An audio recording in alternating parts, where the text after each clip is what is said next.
Economists say the postponement of the budget speech is a hurdle that can be overcome. However, it reveals political dimensions within the government of national unity. They say, while this is only a bump on the road, it's problematic that government does not want to change its culture of resource allocation and fiscal management. Budgetary allocation is not a simple matter. It's a massively consequential daily life impact for all South Africans, for businesses, for the employment, etc., etc. So yesterday was really a massive fault line in the GNU and in government, particularly the ANC component of GNU, not appreciating or being willing to change the culture of governance. Currently, government has run out of headroom for borrowing. Public debt is too high, it's too expensive. It costs more than 20% of every rand that government has to go and service public debt. That is not sustainable. Or they have occasionally managed expenditure. They cut sort of allocation to various police, education, this, that, and the other. That also is not sustainable. So I think it's about a culture of fiscal management and macroeconomic policy, and that has come to the fore. For me, the postponement of the budget is just a symptom. The real cause is that we need to make a step change in our macroeconomic management policy. Yesterday, Finance Minister Enoch Godongwana confirmed that the budget speech was postponed to the 12th of March. He said this is due to the debate underway on whether to raise taxes, including the value-added tax, among other issues. What we're grappling with is not necessarily the 2% per se. What we're grappling with, given the challenges and priorities that we're facing, how do we fund them? Really, that's a debate. Do we borrow more?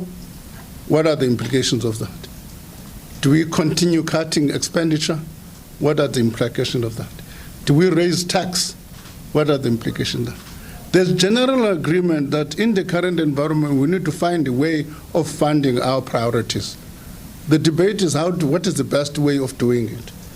Market analysts also weighed in the matter, saying the postponement is a wise move. In a nutshell, yeah, they've gone back to the drawing board. I think that's a great idea, but they still now need to figure out ways to raise these funds from, and they need to do it in such a way where it's sustainable. And I'll reiterate the point, given all the increases that the consumers have had to deal with, it really would be phenomenal if we can avoid this new increase. But at the end of the day, they do need to find the revenue from somewhere. So we hope that they can come back to us at some point in March with something that is a little bit more sustainable and provides a little bit more respite for the South African consumer, because we really do need it. Meanwhile, Business Leadership South Africa says the failure of the Government of National Unity to resolve its differences over the budget is disappointing and negative for business sentiment.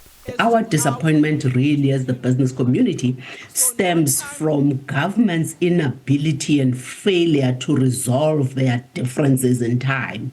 Their inability and failure to ensure that the institutional processes and systems function as they should. Because I'm sure they knew a long time ago that on the 19th of February, they were going to have to deliver the budget.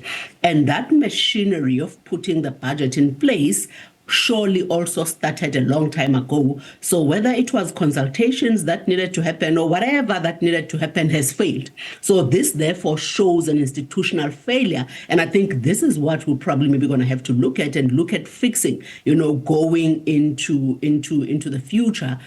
The South African Chamber of Commerce and Industry has called on decision makers to bring a level of diligence and speed to avoid uncertainty and rebuild confidence amid the budget 2025 postponement.